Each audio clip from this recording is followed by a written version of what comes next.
Good evening. How are you, Derek Jory? I'm very good. Thank you. That's a great intro. That's Oh, thank captivated. you. Yeah. Thank you. Well, thank you so much for joining me here at Destination Loading with Lucy and having a wonderful conversation to tell the audience about how our paths crossed in this um, about our books, the perfect stick. So we're the stick people, and the stick people are uniting. How about that? People have to unite. It's an honor to be here. Thank you for being responsive to my initial email. Do you want me to tell the background? Absolutely. So I wrote a children's book last year and got it published. It's called The Perfect Stick. There it is. And so that was released in August. So, I mean, it's been, as you know, trying to figure out how to market this thing. And I had initially a lot of sales to friends, a lot of sales to family. And then you kind of go one step further, friends of friends. And then it pretty much dies down. And you really get out what you put into it. And being honest, I haven't been putting a lot into it. I coach both my kids, their soccer and basketball teams, and just eats up a lot of time. So, but every once in a while, I go look and see if I've got any new Amazon ratings, or did they love it? Did they hate it? I just check the online health of the book. Mm-hmm. So I went on Amazon. I searched The Perfect Stick. My book came up, but this other book came up as well that you might recognize, which also has Perfect Stick in the title. So right away, my thought was, okay, who am I going to sue, or who's going to sue me? Something's off here. What's going on? And then I read the description of your lovely book and was just like, okay, this is there's something here. Serendipitous, meant to be. So I reached out to you. You responded right away. I'm sure a little confused, like, what are you talking about? We bought each other's books. We had a Zoom call, we met, and then you invited me on your podcast. So yeah, stick people unite. Yes. And I was a little confused, and I was like, well, who is this? And so I did a little research, and I was like, oh, yeah. Well, actually, you told me in the message who you were, but I went and looked around and saw that you had published, sooner than me. I published in February of 25. And so I was like, this is interesting. And so I too ordered the book. And after we spoke and read it, and it was just amazing to me how two people from two totally different backgrounds had an appreciation for something as simple as a stick and the impact it had on the lives of two young people that we love. Right. And so I was so honored. And so here we are. Yeah. Derry, tell them where, because like when I say two people from opposite sides of the world, like where are you right now? I'm in British Columbia, Canada. So about 5 hours east of Vancouver, BC, which, I mean, not a lot of people know the 2010 Olympics were in Vancouver. Some people know for that. It's about 2 hours north of Seattle, just to put it. So really West Coast. I used to live in Vancouver. My family and I kind of the tail end of COVID, when things were loosening up, kind of 2021, 22, we moved out here. So we live in Lake Country, BC, which is outside Kelowna. So small town. So I just say Vancouver to anybody who doesn't know. A lot of snow, gets very cold here. We love hockey. We love basketball. We fish a lot. We're outdoors a lot. We camp quite a bit. We love sticks. My kids love sticks. Mm-hmm. And then you are at the opposite end of town. Yes. I am in a city called Fultondale, Alabama, which is right outside of Birmingham city limits. And so I'm about 10 minutes from downtown Birmingham. And for another market like Montgomery, Alabama is about 2 hours away. Okay. And Huntsville is 2 hours north. So I'm like central Alabama. So what's the big city that gets all the concerts? Birmingham. Birmingham. Okay. Mm-hmm. Yep. Okay. So yeah. So what was the inspiration behind your book, The Perfect Stick? Yeah. So just like your book, it's me and my son star in this book, star in The Perfect Stick. So that's us. Yeah, I got Mhm. here, and then this is actually the illustrator and his two children, Derek Toy. And Oh, these are friends of ours. So the entire story is based on camping adventures that Denver, my son, and I had when he was growing up. Now I started taking him camping when he was about a year and a half old.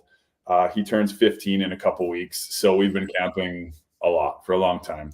And he was just always gravitated towards sticks. And he's always kept a camping journal mhm.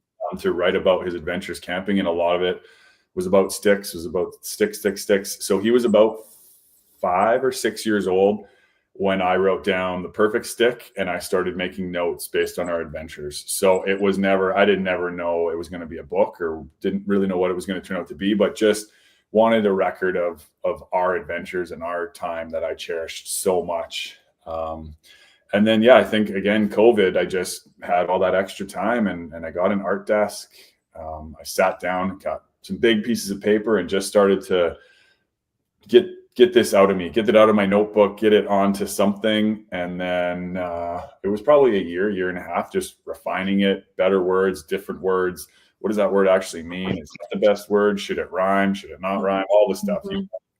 And then I kind of sketched very bad, loose sketches of how I saw this all playing out. And then the illustrator, Derek Toy, and I used to work together with the Vancouver Canucks, which is a hockey team I used to work for.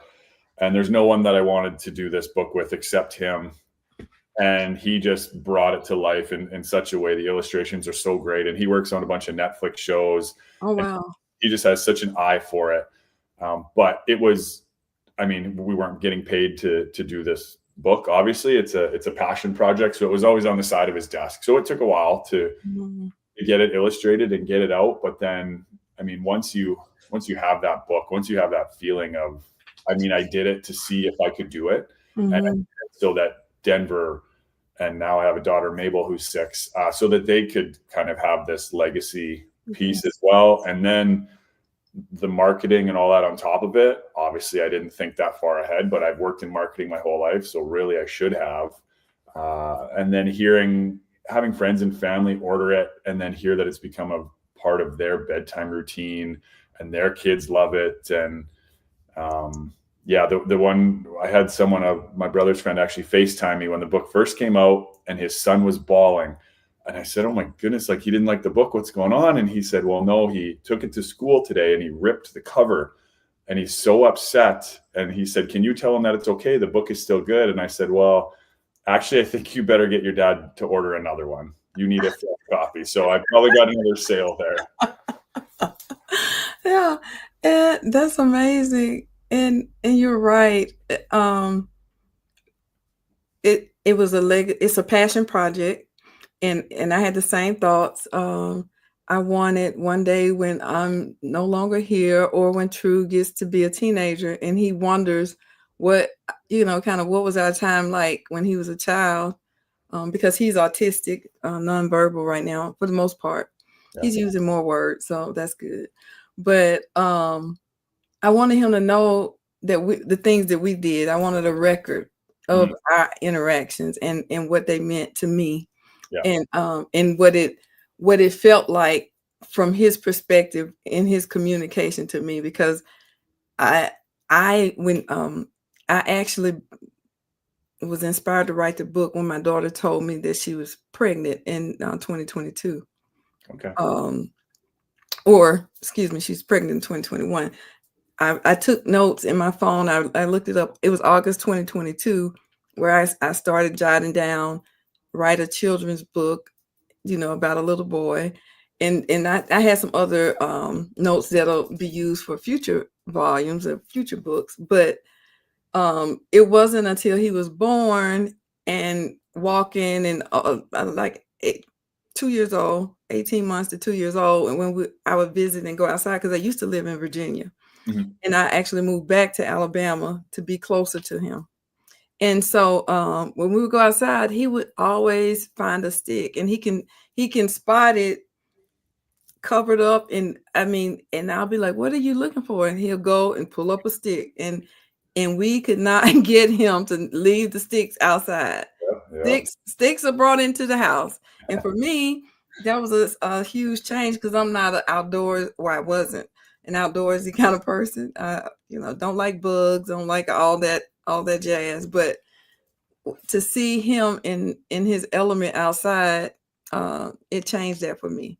Yeah. So that was my inspiration, and the animation, and again, it came to life. I was in this group of believers, and I was struggling with how to bring this to life because I'm a person who tries to do everything on their own, Mm. and I didn't know like where to stop, where to turn to bring it to life. And so I just put it out in the group and said, "Hey, I wrote this book and I'm trying to bring it to life. Anybody want to give me some ideas or give me a little help?" So my illustrator, Catherine Beasley, she responded, and immediately, and she was like, "Oh, I want to do this. I feel drawn to this project." And we spent a lot of time trying to bring it to life too. Uh, and she asked for pictures of us, so I sent her a lot of pictures of us, the ones that I really liked, Mhm. and she did her magic, and here we are. It's published, and I was like, and to your point, it was like, can I really do this? Yeah. And I haven't done. I've done the family, friends of friends, all that. And so, and I didn't even do this. I was hoping we could have done this last month during Autism Awareness Month, Mm. but our schedules didn't align. But we're here, and I'm grateful. And so, yeah, I too need to do some marketing. Yeah. But it is just, I mean, it's about selling books, but it's not about selling the books. It's about getting the books to children, Yes. if that makes sense. You know what I'm saying? Yes. Because Yes. there is just something so universal about sticks. I mean, who am I? Like, I got a stick right here. I found this one. I took brother went home from Africa when we were there last October. Oh yeah. But there's something so universal that kids, parents, and there's so many things that I get sent over Instagram that it'll be a mom after a walk, and then the kids saying like, "Can I bring this stick in the car?" And she's like, "No," or it'll be her husband like, "Can I bring this stick?" And Mm-hmm. yeah, so I don't know. We've tapped into something, yeah, something cherished. Yeah. The and also, when you said getting the book to children, after we put the book together and I saw it, I was like, I think it should have I wanted it to be interactive. Mm, And so I said, let's think about, what do you think about dropping a few coloring pages mm, at the back of the book? And that is has been one of the things that adults have found that they enjoy the most, because I think it touched the inner child, mhm. right? When you were growing up, everybody colored. Yep. And so, and that's so relaxing and refreshing. And what True I forgot about True's great grandfather is that he was an artist, and like does tailoring. He Mhm. colored all of the pages in the book and personalized like the outfits with his, like, made monograms and signature Very pieces on the cool. clothing. I mean, it's beautiful. I Yeah. included some of that in some posts. But I think it's this, like you said, the simple joys that if we could focus on those more, we could learn that we have more in common than we don't. Mhm. Yeah, 100%. But it's like, obviously I started this when my son was a lot younger. So Denver's response to it when it came out was kind of, oh, cool. Like, congratulations. But it didn't mean as much to him as it did my daughter, who was then, are you doing one for me? So I am actually working on a book for her. Oh, nice. Yeah. But it's just, I do when my son was young and now my daughter's young, I do a drawing for her in her lunch every Friday. So for me, it's that moment in the week. I take half an hour, find something, sketch it out, color it, and Mhm. it's almost meditative too. I'm not talking, I'm just purely focused on art. And now she has started just doing all these drawings, and it's passed that on, that love of art. And my son still draws as well. So yeah, it's kind of just again, kids love sticks, they love drawing, they love building Lego. Like, there's just these things that kind of doesn't matter where you're from, Alabama or British Columbia, you love these things. Yeah. So you are what is your history with drawing? I mean, I remember one of my earliest memories as a kid was going to art class. But I remember being in like some classes with adults around, and there'd be a bowl of fruit in the middle of the class, and I'd have to like draw this bowl and shading and all this stuff. So I don't know if I was really good at drawing or that was the only class available at the library, whatever it was. I Mhm. just loved drawing and would make my own comic books and make my own stuff. And then as you kind of get older, you get into a teenager and you're figuring out who you are and who you want to be. I really gravitated towards sports and Mhm. wanted to become a sports writer, a journalist. So so I'm not as good drawing as I used to be. And I mean, there's part of me that definitely wanted to illustrate my own book to see if I could. But as soon as I met Derek and saw his illustrations, I was like, no way am I putting this stress on myself. I want his illustrations. Mhm. Yeah. There was one picture that I found where you did those illustrations of the stick and describing different parts of the stick. Yeah. Is so Derek, was that a collaborative thing or was that? Yeah. This one here. Yes. Yeah. Yes. So he did everything in the book, but my initial sketch was, father and son, but this would be stickmen and holding up. Like I really just rushed through what I wanted. And this is, I think, my two favorite pages. Mhm. It's just kind of reflects our relationship. And then the hockey pages are obviously reflective of my background in hockey. Mhm. Uh, and we lost to this team when we should have beat them a long time ago. So a little redemption, and then I love the Foo Fighters, so there's some Okay. nostalgia band here, and their drummer died, so there's some homage to him. So there's a whole bunch of Easter eggs kind of hidden out for things that mean something to me, like Oh, nice. peanut butter and jelly sandwiches. That's my favorite. Like I'll never grow old of that. So yeah, there's a lot of stuff in here, and then Derek put in some stuff that meant something to him too. So yeah, just a passion project, and really you're doing it again for yourself, and to just it's great to put something out into the world, and you Mhm. don't really care what the reaction is. Now, if I had 20 one-star ratings on Amazon, I probably wouldn't be doing this podcast, but the fact that some people liked it, that means a lot, and that's cool. And it's definitely encouraged me to do more and just encourage my kids to get more into it. And I'm sure True, it's gonna be the same thing with True, right? When he sees this and, oh, I want to start making books, and Mhm. what's influencing him, and then it goes on to his friends, and yeah, it's just a lot of positivity and a lot of love. So if your readers could only take away one thing from your book, what would that be? Or what would you want it to be? I think it would be how important, pardon me, how important time, how important it is to spend time outdoors with your children, with no agenda, no time limit.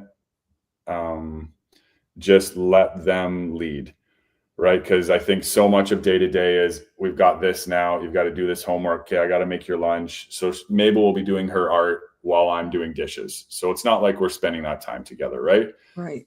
Or I'm making lunches, or my wife, or we're folding laundry or something, and it's just not. Whereas you get out there, put your phone away, let them lead which direction they want to go. They want to climb that little mountain, like, are we looking for leaves, whatever it is, and just be with your child in that moment, because it's such precious time. Because sooner or later they don't maybe want to go on that hike with you because they are busy, or they want to see their friends. So, and obviously we know all the benefits of being outside and fresh air and mental health and Mhm. physical fitness, and it ticks all those boxes. But it has just brought me so close to my children. And now our schedule doesn't allow for a lot of camping because my son's playing pretty competitive basketball. Mhm. Uh, and they're like, when can we go camping? Like, please, let's go. And when we got out there 2 weekends ago, we set up the hammock. My daughter's in there playing. My son grabs an axe. He's chopping wood. No one's really saying anything, and it's more quality time spent together than we'd had. I mean, if we're probably in the house together watching a movie, or you know what I mean, any of that stuff. Mhm. So wait, same question to you. What's the one takeaway from your book? Great question. I think compassion and learning to appreciate people for who they are, where they are, Yeah. and taking the time to see the world through their lens, from their perspective. Your answer is a lot deeper than mine. You and that was good. Yeah, but again, though, and that's what the book does, right? You can read it, and it doesn't move you that way. As one of the people, an adult, she has a 31-year-old son, and she actually lives in Washington State. And she bought the book, and she called me and said she was crying. It brought her to tears because it took her back to a place with her child, when he was a child. And she had recently had a conversation with him about life, and he was trying to figure some things out.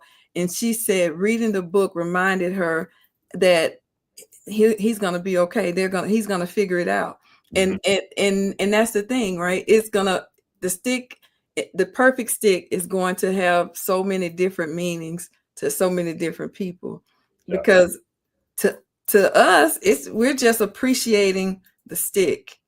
But in somebody, to go deep, as you said, I'm being deep. But to other people, it could be a figurative stick, right? It's not a literal stick. So that thing that in your life that makes it perfect. So yeah, I think that's the takeaway. And again, because I was inspired. I made a video, and in the book there's a QR code that you scan and watch that video.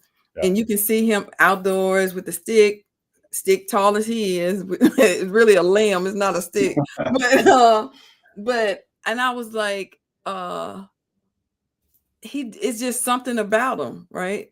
And he pays attention to each characteristic. And I don't know what drives him the most that allows him to determine which one he holds on to the most, but it's just something about it. And just like you said, being outside, he was enjoying the stick, the pine cones. I mean, he was just exploring what outdoors had to offer. So yeah, that would be the one thing that I would hope people would take away. Oh, amazing. So you got to buy, you have to buy both books. Yeah. Right. Your kids need both experiences. That's right. Right. One's deeper than the other. One is more adventure than the other. Right. That's right. There's no danger in yours. There's a little danger in mine. Yeah. And that's life, right? Yeah, exactly. Life on the full spectrum. Yep. Full of adventure and deep moments. Deep moments. Yep. So you kind of mentioned what's next. You're going to write. Are you going to do another? Are you going to expand the Perfect Stick series, or are you going to just focus on the book for your daughter now? So that's still in the works. I don't want to just, again, this came from spending that time with my son. So we have a lake that's pretty close by, like a 3-minute walk. So her and I have been going. There's a mountain we call Mabel Mountain.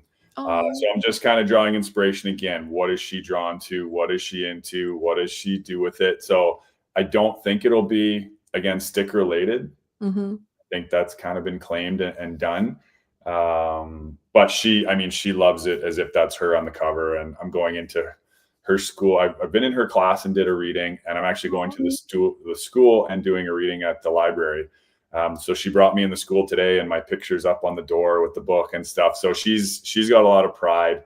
Again, my son's proud, but it's more internal. If he saw me with the book at his high school, I'm sure he'd disown me. Yeah, they grow up, right? Yeah. He doesn't know it's cool to like show off your dad's book. You know what I mean? That's really about you too, right? Yeah. Awesome. Well, Derek, thank you so very much for this, taking time to speak with me and record this conversation. And who knows, hopefully in the future, the stick people will unite in person someday. Yep. I like that. Yeah. We'll do a podcast in person when we have a mountain of books that we've both written, and we'll go through each one and pick our favorites. And yeah, I like that. All right. Sounds like a plan. Okay. All right. Thank you so much. Bye. Yeah, bye-bye.